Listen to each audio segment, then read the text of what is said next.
मत्ती 21 उसके पहले वचन से।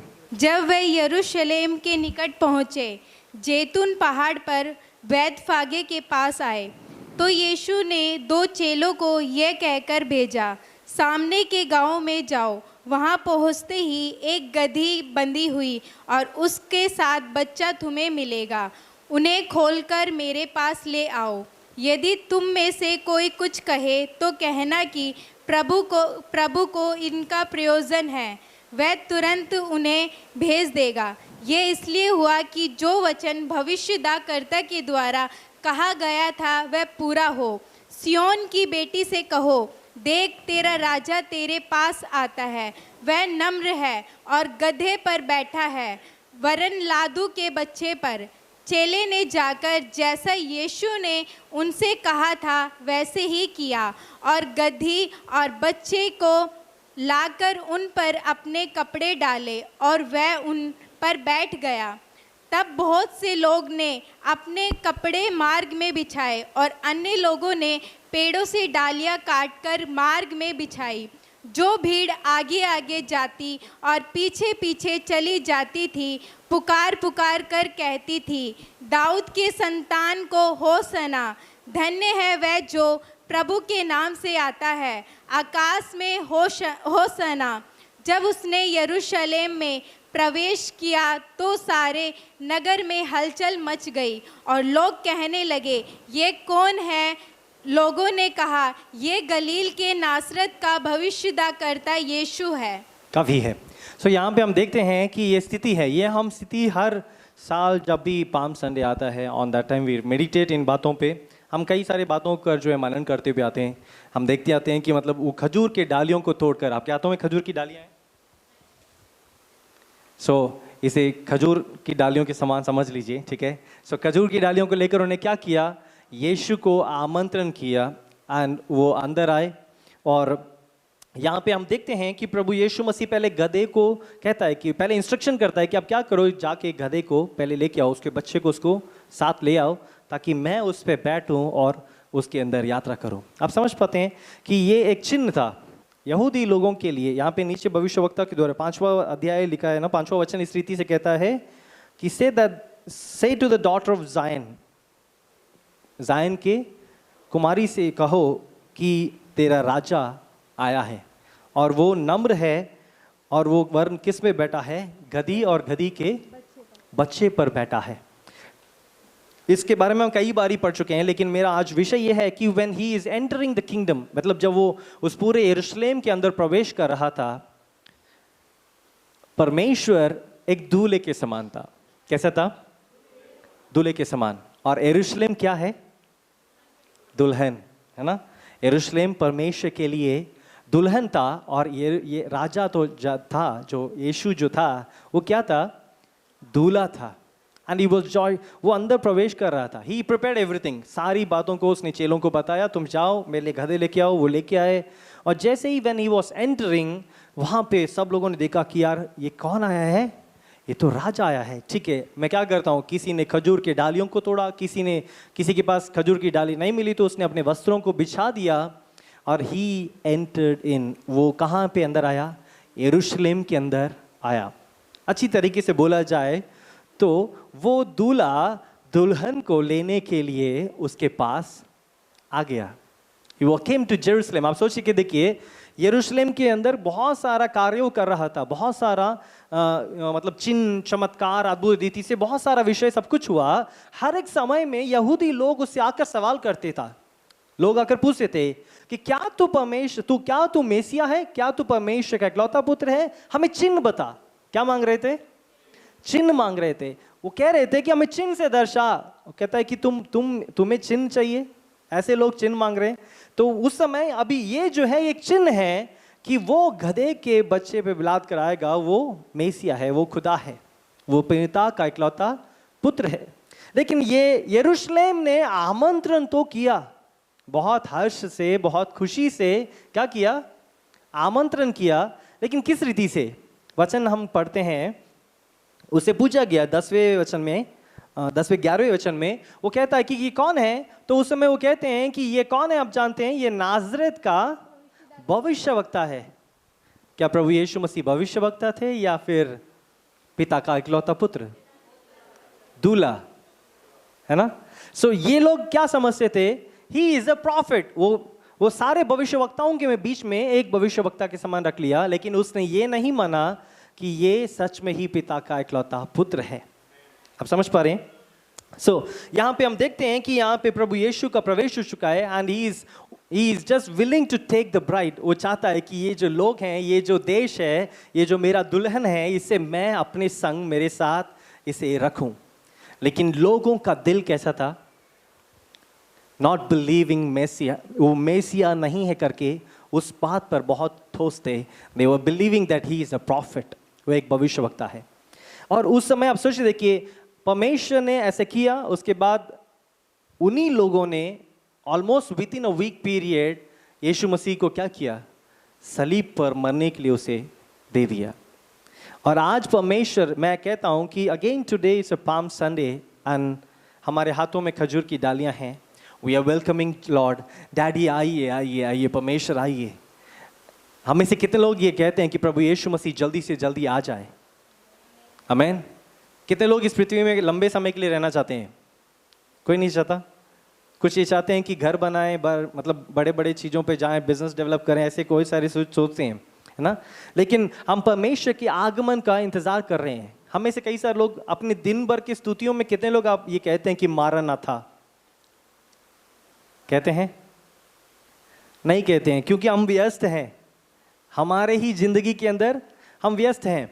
वैसे ही यरूशलेम भी व्यस्त था अपने कामों को करने के लिए। उसको सिर्फ ये मालूम था कि ठीक है, मुझे साबत मनाना है, मुझे पास ओवर करना है, मुझे हर एक दिन, हर एक पर्वों को मनाना है। ये सारे चीज़ों पे वो इतने व्यस्त थे कि वो राजा, वो दूल्हा आ चुका था, लेकिन दूल्हे की होर और शोर तो मच रहा था, लेकिन उन्हें समझ नहीं था कि वो दूल्हा आ चुका है। आप समझ पा रहे हैं? आज हमारी जिंदगी के अंदर भी हम कुछ ऐसे ही कर रहे हैं। परमेश्वर आने वाला है, बहुत जल्दी आने वाला है, लेकिन हम और किसी धुन में लगे हुए हैं। हम और कुछ बातों को, जैसे हम हर every Sunday you need to come, yes I am going, मैं हर संडे चर्च आता हूं। आपको आराधना करते हो? हाँ आराधना करता हूं। वचन पढ़ते हो? हाँ वचन पढ़ता हूं। आप सब कुछ करते हैं, लेकिन क्या परमेश्वर आपके पास है? दिस इज नॉट मी, ये मैंने कुछ प्रिपेयर नहीं किया, मेरे अंदर से जो परमेश्वर मुझे कह रहा है वो मैं आपको कह रहा हूं। मैं ये ठान के नहीं आया कि आपके पास ये बातों को करूं। सो ये सोचिए कि परमेश्वर आपके पास आ चुका है। क्या आप उसके साथ समय बिता रहे हो? क्या आप उसे एक राजा के समान, उसे एक मेसिया के समान ग्रहण कर रहे हो? अभी वो फिर आने वाला है। Are you prepared? यरूशलेम तैयार नहीं था, लेकिन ही वॉज एंटरिंग इन। वो जॉयफुल मोमेंट था, बहुत आनंद से भरे हुए थे। वो कह रहे थे होसना होसना, आने वाले जो ईश्वर है वो हमें उद्धार देगा। वो ये सोच रहे थे कि ये राजा बनेगा, लेकिन परमेश्वर का आने का मकसद तो कुछ और था, कि वो हमारे लिए पहली बारी जब वो आया, वो एक मेमने के समान आया, मेरे और आपके पापों को सलीब पर उठाने के लिए, और वो सलीब पर मरा। अब फिर वो आने वाला है। क्या आज हम तैयार हैं? उस दिन वो यरूशलेम के पास पूछ रहा था कि क्या तुम तैयार हो? क्या तुम तैयार हो? कोई तैयार नहीं था। लेकिन आज परमेश्वर फिर से आने वाला है, बहुत जल्दी वो आने वाला है। आज फिर से उस दिन में आ चुके हैं, उस पाम संडे में। मैं आप लोगों से पूछता हूँ, हर दिन हम हर साल एक खजूर के इस डालियों को उठाते हैं, हिलाते हैं और इसकी सलीब बनाकर घर में लेगा कर रखते हैं। आपको हर एक साल का एक एक सलीब आपके घर में मिलेगा। मैं बोलूँगा कौन से 2018 में था, आप निकाल के दिखाओगे। ये 2018, ये 19, ये 20, 21 सब मेरे पास है। लेकिन मैं कहता हूँ कि ये रखना हमारे लिए इंपॉर्टेंट नहीं है, लेकिन आई एम आस्किंग, आपके अंदर क्या यीशु मसीह है? क्या आप परमेश्वर यीशु मसीह को अपने दिल के अंदर आप उसको साथ में रख रहे हो? क्या आप उसके लिए एक जिंदगी जी रहे हो? जो यरूशलेम छूट गया है, जो रह गया, उसको एक और अवसर मिलेगा। लेकिन हमें एक और अवसर मिलेगा या नहीं मिलेगा हम नहीं जानते। मैं कहता हूं दूसरे अवसर और खतरनाक होता है, पहले ही बारी में चले जाओ, वो बहुत अच्छा है। हालेलुया। सो मैं कहता हूं कि ये इंपॉर्टेंट नहीं है, मैं कहता हूं कि गॉड इज इंपॉर्टेंट। आप चर्च जा रहे हैं, आप आराधना कर रहे हैं, मैं कह रहा हूं आप जो कुछ भी कर रहे हैं, इन सारे चीजों के अंदर एक रीति रिवाज के समान नहीं, परंतु सच्चे दिल से खुदा को अपने अंदर बंदगी में उसे रखिए। वो बहुत जरूरत है, वो बहुत अहम है। It is very important. आपने प्रार्थना किया, हाँ मैंने किया 1 घंटे के लिए, क्या किया, उधर से क्या बात हुआ, हमें कुछ नहीं जानते, लेकिन हमें थोड़ा सा बदलने की ज़रूरत है। हम रीति रिवाज नहीं कर रहे हैं, हम एक रिश्ता निभा रहे हैं।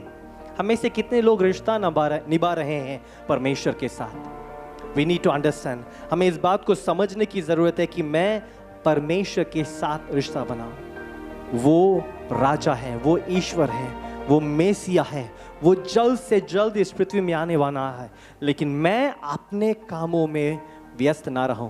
अब सोचिए, देखिए, यहूदी ही लोग, उन्हीं के जन, वो यीशु अंदर आ चुका, वो प्रवेश कर चुका, उसने वो चिन्ह भी दिखा दिया कि जिस चिन्ह से ये जाना जा सके कि वो मेसिया है, लेकिन ये सब लोग अपने अपने चीजों में व्यस्त थे। सोचिए, देखिए, दीवार में जाकर, उस आराधनालय में जाकर वो रोज प्रार्थना कर रहे हैं, लेकिन they are not recognising Jesus. आप समझ पा रहे हैं ये कैसी बातें हैं? आज परमेश्वर आपके पास, आपके दिल में बहुत सारे बातों को कह रहा है, लेकिन आप उसकी आवाज को सुनकर ये महसूस नहीं कर पा रहे हैं कि हाँ, ये परमेश्वर का आवाज है।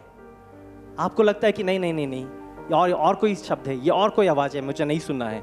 मैं कहता हूं कि हमें ध्यान देना है, हम परमेश्वर के लिए दुल्हन हैं। We need to prepare ourself, हमें अपने आप को तैयार करने की आवश्यकता है।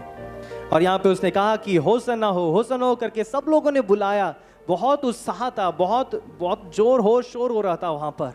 लेकिन मैं वो कह रहा हूँ कि हम एक अंतिम दिनों में, अंतिम समय में आ चुके हैं, क्योंकि परमेश्वर के कहे हुए हर एक वो बातें पूरी होती हुई आ रही है। मैं कह रहा हूँ we need to prepare ourself. पहला विषय हमें जाना कि महामारियाँ होगी, महामारियाँ हम देख रहे हैं, अभी भी कुछ खत्म नहीं हुआ है, अभी भी बहुत सारी जगहों में न्यूज़ सुन रहे हैं, आप लोग भी सुन रहे हैं। सो स्टिल महामारी है, ठीक है, बहुत सारे जगहों पे भूकंप है, उसके न्यूज़ को हमने सुना है। उसके बाद हम देखते हैं कि देश एक देश के खिलाफ युद्ध करेंगे, उस बातों को हम सुन रहे हैं, देख रहे हैं। परमेश्वर के लोग सताए जाएंगे, वो हम इस भारत के अंदर, इस पूरे संसार के अंदर हर एक जगह में उस बातों को हम देख रहे हैं। परमेश्वर का आना बहुत जल्दी है। जैसे वो राजा यरूशलेम के अंदर अपने दुल्हन के पास आया था, उन लोगों ने उससे इनकार कर दिया, उनको बोला कि नहीं नहीं, ये नहीं है, और कोई है जो आने वाला बाकी है। क्या हम ऐसे ही करने वाले हैं, या फिर मैं कहने वाला हूँ कि नहीं, मेरा यीशु आसमानों में आने वाला है और मैं उसके साथ जाने वाला हूँ। We need to prepare ourself. उसके बाद यीशु मसीह जब अंदर आता है, डोंट क्लैप, ये ताली बजाने के लिए नहीं कह रहा हूँ मैं, ये इसलिए कह रहा हूँ कि आप इस बात को समझकर अपने जीवन को सही करें। This is a time of correction. ये अपने जीवन को करेक्शन करने के लिए प्रयास कीजिए। सब लोग उठिए, एक बारी सब लोग उठ जाइए, stand up. What we need to do, हमें क्या करना है? We need to analyse our life. हमारी जिंदगी को जो है देखना है कि मेरे अंदर क्या गलती है। मैं दुआ तो कर रहा हूं, परमेश्वर मेरे पास आकर बात कर रहा है, लेकिन मुझे सुनाई नहीं पड़ रहा, मुझे दिखाई नहीं दे रहा, मुझे समझ नहीं आ रहा कि उसका विचार क्या है। यहाँ पे यरूशलेम को परमेश्वर उसके पास उसे दुल्हन के समान उसे लेने के लिए आया, लेकिन ये लोग और किसी चीज़ों के अंदर व्यस्त थे, जिसे हम कहते हैं कि वो यहूदियों के उस धर्मों के पीछे लगे हुए थे। क्या आज हम ऐसे धर्मों के पीछे लगे हुए हैं, मसीहत नामक एक धर्म के पीछे लगे हुए हैं, या फिर हम सच में ही परमेश्वर से रिश्ता कर रहे हैं? और जैसे परमेश्वर यहाँ पर आया, उसके बाद 12वें वचन में देखते हैं, गॉड परमेश्वर पहले उस यरूशलेम में प्रवेश किया, हर्ष और उल्लास हुआ, उसके बाद सीधा एक ही जगह पे गया। कहाँ पे? He entered inside the temple। 12वें वचन को पढ़ेंगे। यीशु ने परमेश्वर के मंदिर में जाकर उन सबको जो मंदिर में लेन देन कर रहे थे निकाल दिया, और सरोफों के पीठे और कबूतर बेचने वालों की चौकियां उलट दी, और उनसे कहा, लिखा है, मेरा घर प्रार्थना का घर कहलाएगा, परंतु तुमने उसे डाकुओं की खो बनाते हो। तब अंधे और लंगड़े मंदिर में उसके पास आए और उसने उन्हें चंगा किया। काफी है। सो यहाँ पे परमेश्वर पहले एंटर करते ही कहाँ पे आया? मंदिर में। क्या परमेश्वर के मंदिर हैं? क्या परमेश्वर के मंदिर हैं? God is going to enter in you। ये इमारत के ऊपर नहीं, परमेश्वर फिर से आने वाला है, वो यरूशलेम में आएगा, इस पृथ्वी में आएगा। पृथ्वी में आते ही पहले किसके पास जाएगा? जो परमेश्वर के मंदिर है। कौन है मंदिर? मेरा चर्च कहाँ पे है? सेक्टर 3 DBS के पीछे चर्च है। हम एकजुट होके आते हैं, एक प्लेस है, लेकिन एक्चुअली में मंदिर आप और मैं हूं। We need to be reformed. परमेश्वर का क्रोध पहले कहां भड़का? आप ध्यान दो। कहां पे? कहां पे? मुझे सुनाई नहीं दे रहा। कहां पे? मंदिर में भटका। देखिए, I am a temple of God. क्या आप अंगीकार करते हैं? आप सब लोग अपने अपने स्थानों को ग्रहण कीजिए। Thank you. किसी एक की गलती, मैं भी पासे जी के स्टाइल को अपनाता हूं, ठीक है? किसी एक की गलती सबको खड़ा कर देगा, सो इसलिए ध्यान रखिएगा। सो गॉड केम इन, परमेश्वर पृथ्वी में आ गया, he spend time, and as he entered into the bride, दुल्हन के अंदर जब वो गया तो उसने देखा कि ठीक है, मुझे पहले कहाँ जाना चाहिए? ये मुझे छोड़कर ये और क्या ऐसे कार्य कर रहे हैं? Let me go in and see that what they are doing in church. उस भवन के अंदर वो क्या कर रहे हैं? लेकिन वहां पे क्या हो रहा था? They were doing some other thing. व्यापार चल रहा था, कोई कुछ, कोई कुछ, कोई कुछ, कोई कुछ। Today God is entering inside your heart. आप परमेश्वर के लिए मंदिर हैं। क्या आप कर रहे हैं? ये सवाल मेरा नहीं, खुदा का है। खुदा आपसे सवाल कर रहा है कि क्या आप ऐसे ही व्यापार कर रहे हैं? ओ मेरा खाना, मेरा भोजन, मेरे जीवन, मेरा परिवार, मेरा पीठ दर्द, मेरा कमर दर्द, are you doing something for God? क्या परमेश्वर के लिए कुछ कर रहे हैं? या फिर शांत बैठकर you are just worshipping, you are just praising for yourself, लेकिन कोई फल नहीं आ रहा। नो फ्रूट्स आर कमिंग, एक भी फल नहीं। और नीचे हम देख सकते हैं, जब वो नीचे जाता है, वो एक अंजीर के पेड़ को देखता है। वो अंजीर को पेड़ को देखकर, अंजीर का पेड़ किससे दर्शाता मालूम है? इट इज रिप्रेजेंटिंग अगेन यरूशलेम। फिर से उसके निज उस लोगों को दर्शाता है। वो कहता है कि ये हरा भरा है, बहुत हरा भरा है, मैं क्या करूंगा? इसमें से फल खाऊंगा। आई एम हंग्री, मुझे भूख लग रहा है। I will go and I will take some fruits, क्योंकि इतना हरा भरा था। आज आपकी जीवन हरा भरा है। God has blessed you with everything. हर एक चीज आपके पास है, कलीसिया आने के लिए, प्रार्थना करने के लिए, घर, वाहन, एवरी सोर्स यू हैव। लेकिन वेयर इज द फ्रूट? आपके पास फल कहां है? आपका फल कहां है? मेरे प्रिय भाइयों और बहनों, ask this question to yourself. अपने अंदर ही एक सवाल करो कि डैडी, मेरे पास सब कुछ है, मैं हरा भरा हूं, मेरे पास घर है, मेरे पास वाहन है, मेरे पास काम है, मेरे पास मेरे बच्चे हैं, मेरे बीवी हैं, सब कुछ है, but where is my fruit? जो फल नहीं देता, गॉड कट्स इट ऑफ। उसने देखा, उसने कहा कि ये जड़ से हरा भरा तो है, लेकिन इसका कोई लाभ नहीं है, ऐसा पेड़ का कोई फायदा नहीं है। And he cleansed. उसने बोला नहीं, इसके बाद कोई भी तुझसे फल, this is not curse, understand. यरूशलेम का स्थिति उस समय यही था। They were into worship. वो सैक्रिफाइस करना है, उसको लहू को ले जाकर हमें उस मिलाप के संदूक के पास ले जाकर उसे रखना है, उसकी आराधना करनी है। ये सारे चीजों के अंदर व्यस्त थे, लेकिन इन सारे चीजों के पीछे जो छाया था, छाये के अंदर वो व्यस्त थे, लेकिन जो वास्तवता में यीशु आ चुका था, उसके पास जाकर उसके हाथों को नहीं पकड़ लिया, ना ही उसे बोला कि मेरे दिल में आ जा, मेरे जीवन को बदल दे। वो बिल्कुल व्यस्त थे उस चीजों को करने में। क्या आज आप लोग ऐसे व्यस्त हैं अपने कामों को करने के लिए, अपने पारिवारिक चीजों को देखने के लिए? ये palm Sunday, let it be a day of correction. मैं कहता हूं, ये दिन आपके लिए एक सुधार का दिन हो, ये दिन आपके लिए एक बदलाव का दिन हो। आप परमेश्वर के लिए फल लेके आने वाले लोगों के समान बने। आप खुद अपने आप से पूछे, कितने साल से इस कलीसिया में आ रहे हैं और आपने परमेश्वर को, उसके भूख को मिटाने लायक एक फल कब लेके आए थे? God is asking this question to you. हर एक व्यक्तिगत व्यक्ति से। When you come in, you say, oh AC है, nice worship, nice word of God, correction, I hate correction, मुझे करेक्शन पसंद नहीं है. इट हर्ट्स मी, वो मुझे दुख देता है. मुझे pastor ji very sweet soft lovely words दे, I am so joyful. Oh I receive, मैं ले लेता हूँ. आशीष का भूखा हूँ, लेकिन परमेश्वर कई सालों से भूखा है. Where is your fruit? Where is your fruit? आपका फल कहाँ है? Ask yourself. पूछिए, अपने आप से पूछिए, मैं नहीं कह रहा हूं. Ask yourself, close your eyes and ask daddy where is my fruit. वहां पे दो प्रकार के फल हैं. एक स्पिरिचुअल फ्रूट जो आप एक चेले के पन में लेके आते हैं, एक व्यक्ति को लेके आते हैं प्रभु के अंदर. ठीक है, वो तो बहुत दूर की बात है. I am asking about inside you, where is the fruit? Spiritual fruit, आत्मिक फल आपके अंदर हैं. आत्मिक फल कितने हैं? वो है हमारे पास. हम कई बारी उस चीजों पे मिस करते हैं, उस चीजों को हम नहीं करते हैं. But we need to exercise two things. परमेश्वर दोनों ही चीजों से तृप्त होता है. रिफॉर्मेशन अंदर से होगा तो मुझे देखने वाला व्यक्ति भी कुछ बदलाहट में तभी आएगा जब मेरे अंदर कुछ बदलाहट होगा.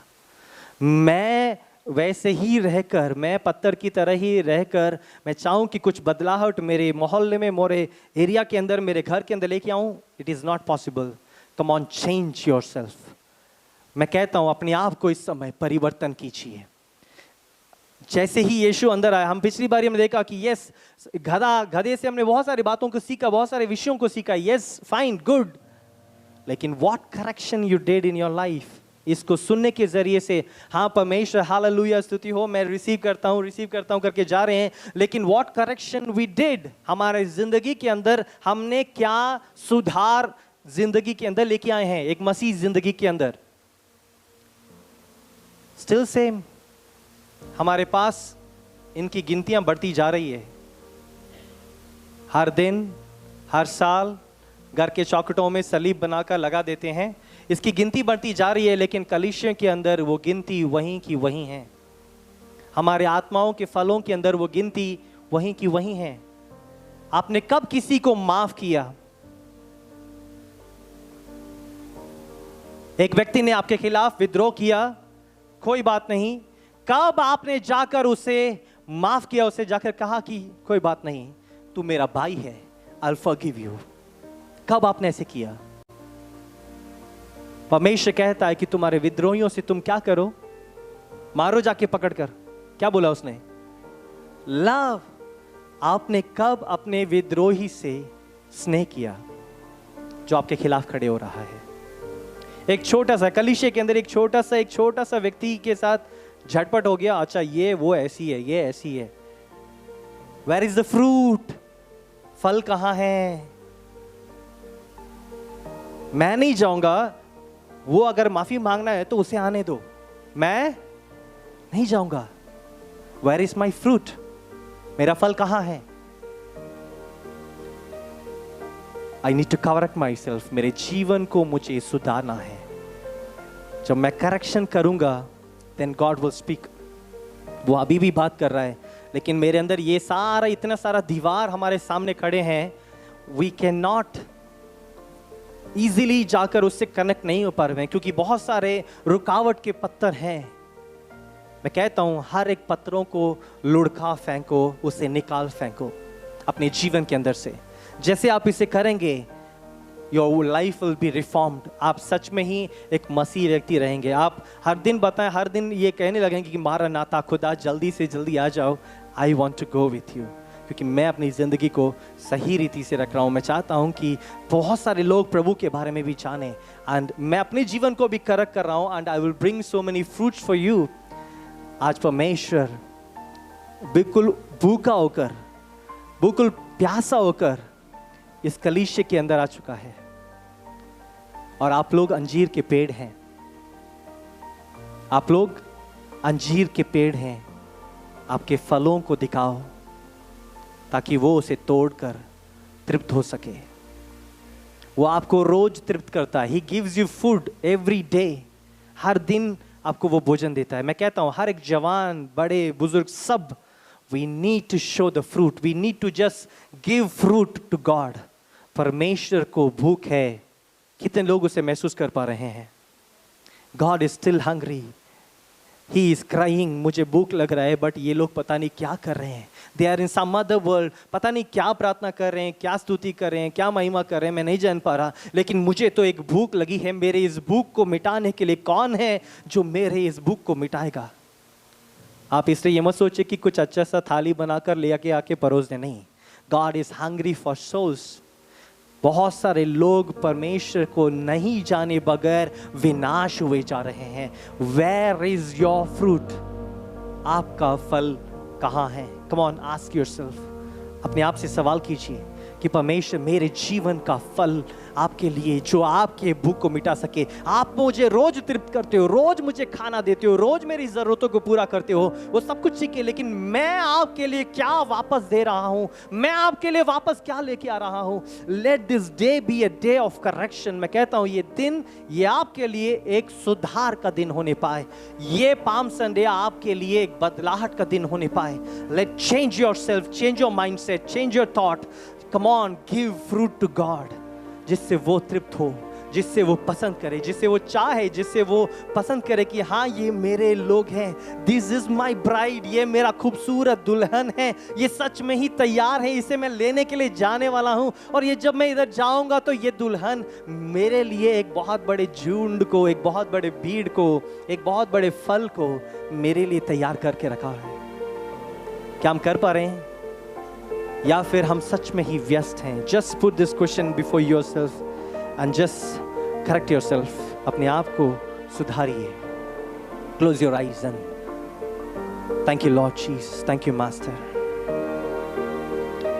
Thank you Jesus. We lift your name God. We praise your name Jesus. Lord we know that you are hungry. आप भूखे हैं. आपको भूख लग रही है. उस अंजीर के पेड़ के पास जाकर उसका बहुत एक्सपेक्टेशंस था. वो लालसा था उसके अंदर की ओ एक फल, सिर्फ एक फल मेरे लिए काफी है मेरे भूख को मिटाने के लिए. लेकिन जब वो निकट जाकर उसने देखा, वहां पे एक भी फल नहीं था. And God was hungry. परमेश्वर भूखा था. आज आपके निकट आकर वही ईश्वर खड़ा है. And he is searching. वो उस हरे भरे आपकी जिंदगी के अंदर he is looking for a fruit. आपके अंदर से उस फलों को वो ढूंढ रहा है कि कहाँ है वो फल आपके जीवन के अंदर. क्या आपके अंदर फल है? क्या आपके अंदर वो फल है? आपके अंदर फल है तो ये कलीसिया ऐसा नहीं होगा. आपकी जिंदगी ऐसी नहीं होगी. आपकी जिंदगी के अंदर फल होंगे, आत्मिक फल होंगे, तो आपका कलीसिया, आपका ये यरूशलेम ऐसा नहीं होगा. उजड़ा, टूटा, व्यस्त नहीं होगा. Just prepare. Say sorry to God. This is the time to say sorry, Daddy. I kept you so hungry. मैं आपको बहुत समय तक, बहुत दिनों तक, बहुत साल तक आपको मैं भूखा रखा. I never give you even a small fruit. एक छोटा सा टुकड़ा, एक छोटा सा फल भी मैंने आपको नहीं दिया. God is asking you, where is your fruit? कहाँ पे है तेरा फल? कहाँ है? Come on. Say whatever you want to say to God, because God is speaking. This is not man's word. ये कोई इंसान का शब्द नहीं है. परमेश्वर आपसे बात कर रहा है. This Palm Sunday, correct your life. Start doing correction in your life. आपके जीवन के अंदर सुधार को लेके आओ. बदलो. आपके जीवन के अंदर आत्मिक फल जब दिखने लगेंगे, ऑटोमेटिकली आप फल लेके आना शुरू हो जाएगा. क्योंकि लोग खुद ब खुद आपके पास आएंगे और वो कहेंगे कि यार तू तो अच्छा है, तू भला है. I need you. तू कहाँ जाता है? मुझे भी तेरे साथ चलना है. Through this you can bring souls to God. वो उसके भूखों को आप मिटा सकते हैं. Thank you Lord Jesus. I surrender God. आपके पवित्र हाथों में इन लोगों को रखता हूँ. I don't know about their life. इनके जिंदगी के बारे में मैं नहीं जानता. बट खुदावंद मैं प्रार्थना करता हूँ, आई प्रे गॉड, यीशु के नाम से परमेश्वर इनके जीवन में फलवंत होने पाए, ये फल लेके आने पाए। लेकिन उस समय हम देखते हैं कि गॉड परमेश्वर उसके अंदर एक फल ना देखते हुए उसने उसे श्रापित किया। लेकिन परमेश्वर आज हमें श्रापित नहीं करता। He gave his only son, उसके खुद के एकलौते पुत्र को आपके लिए उसने बलिदान स्वरूप दे दिया। आज आपको श्रापित नहीं करेगा, लेकिन वो आपसे एक्सपेक्ट करता रहेगा कि कब तू फल लेके आएगा मेरे लिए। Prepare your heart. God is gracious. God gives you an opportunity to correct your life. परमेश्वर आपको अवसर देता है, समय देता है कि आप अपने आप को सुधारें, सुधार लेके आएं, अपने जीवन को सुधारें और अपने जीवन के अंदर सुधार को लेके आएं। Thank you, Lord Jesus. You bless everyone, God, and bring correction in their life. यीशु के नाम से।